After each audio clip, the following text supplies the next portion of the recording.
Chinese बहू। Chinese बहू हमारी याद तो है ना आपको? भूले तो नहीं ना? हाँ भाई, थोड़ी देर में ही सही, लेकिन चाइनीज बहू की कहानी आ ही गई। क्या हो रहा है ये देश में? चाइना ने तो आतंक ही मचा रखा है।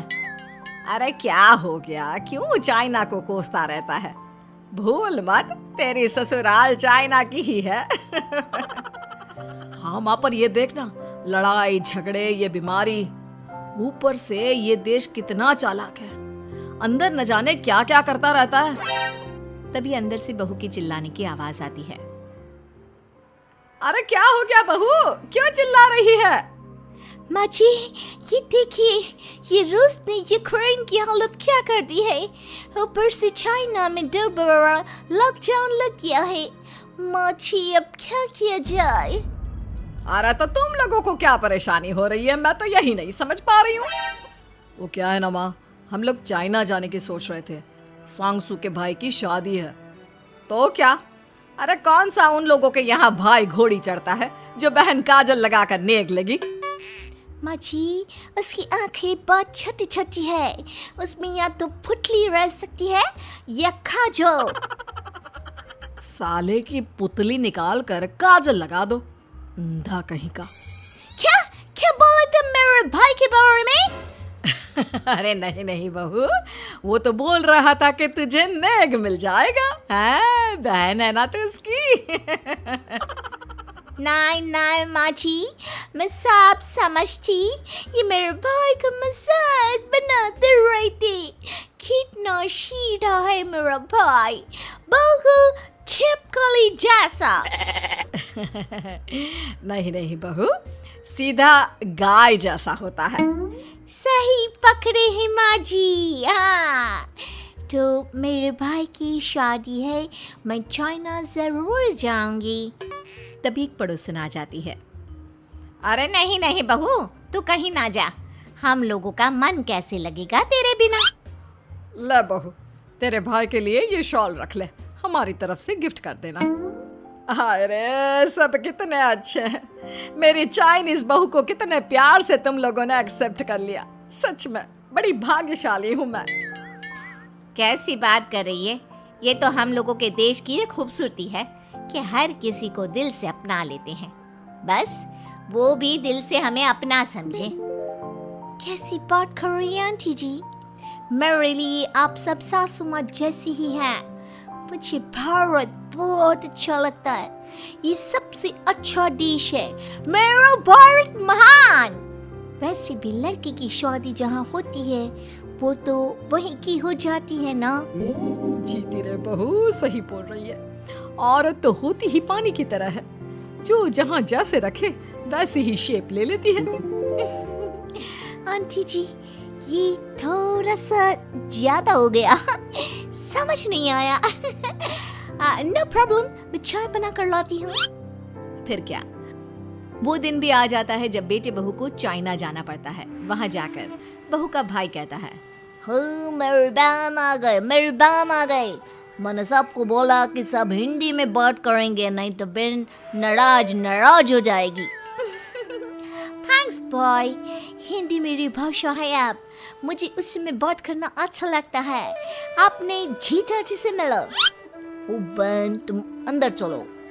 सभी बहू को अंदर लेकर चले जाते हैं, लेकिन सांगसू का पति, वो तो बेचारा चाइना के ससुराल के आंगन में अकेला खड़ा रहता है। काफी देर तक जब कोई उसे नहीं पूछता तो वो माँ को घर पर फोन करता है। हाँ बेटा, पहुँच गए ना कुशल मंगल? हाँ माँ, लेकिन सांगसू पता नहीं कहाँ है, वो तो अंदर गई है, तब से बाहर आई ही नहीं। अरे कैसी बात कर रहा है? तो तू अंदर चला जा, तू बाहर क्यों है?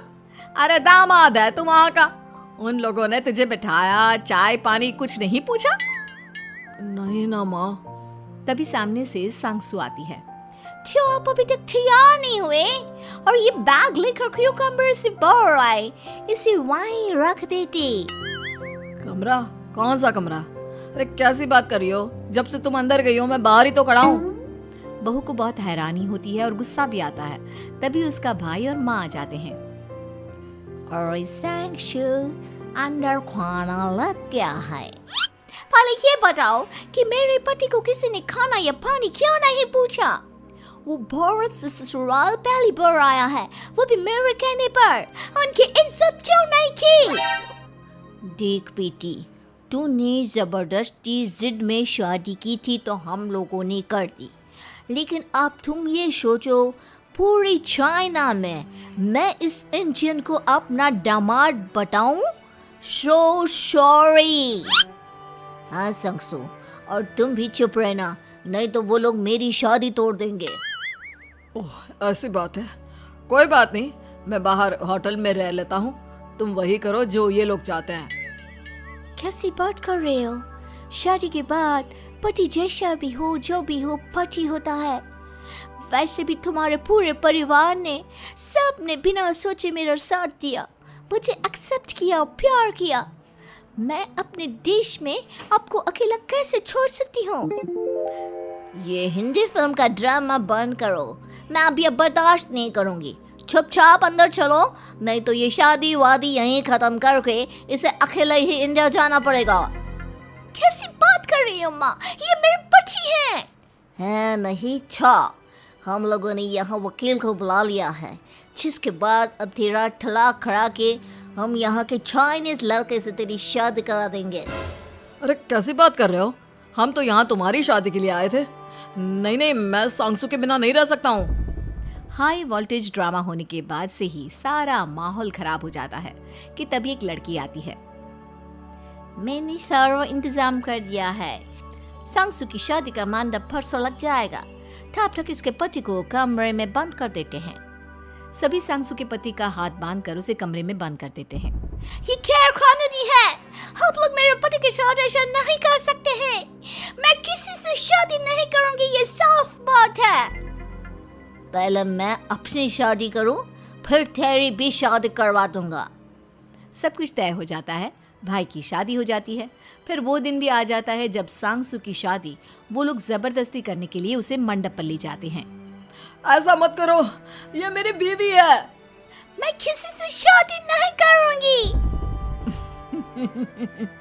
कैसे नहीं करेगी शादी? शादी तो तेरा बाप भी करेगा। हो, मैं करूंगा शादी। प्लीज कोई मेरी शादी किसी अच्छा औरत से करवा दे। चुप, बिल्कुल चुप। फिर माँ सांगसू और उसके पति से कहती है, तुम लोगों का बच्चा मेरी कैद में है। अगर तुम लोगों ने कोई भी होशियारी की तो मैं इस बच्चे को मार दूंगी। दोनों माँ का रूप देखकर हैरान हो जाते हैं। बच्चे की खातिर दोनों शांत हो जाते हैं और शादी की रस्में शुरू हो जाती है कि तभी सांगसू की सास पुलिस के साथ आ जाती है। माँ, सरसू माँ आ गई, मेरी माँ आ गई। माँ प्लीज हम लोगों को बचाकर वापस ले चलो। पुलिस सभी को गिरफ्तार कर लेती है। बेटी के बच्चे को मारने की धमकी तो कोई चुड़ैल ही दे सकती है। अरे तो ये चुड़ैल ही तो है। ये सही बोल रहे हैं, ये औरत किसी चुड़ैल से कम नहीं है। तभी उन लोगों का बच्चा भी आकर सांगसू के गले लग जाता है। माँ, तू सही समय पर आ गई, लेकिन तुझे कैसे पता चला कि यहाँ ये सब हो रहा है? बेटा, ये चाइनीज लोग ना होते ही धोखेबाज हैं। इन लोगों पर मुझे भरोसा नहीं था, इसलिए मैंने तेरे फोन को हमेशा के लिए मेरे फोन से अटैच कर दिया था, जिससे तेरे आसपास होने वाली सारी बात मैं सुनती रहूं। उस दिन भी मेरी तेरी बात हो रही थी तो तेरा फोन ऑन था, मैं सब समझ गई थी। मुझे माफ कर दो। नहीं, बिल्कुल नहीं। चलिए माँ जी, इंडिया वापस चलते हैं। आज के बाद मैं यहाँ कभी नहीं आऊंगी।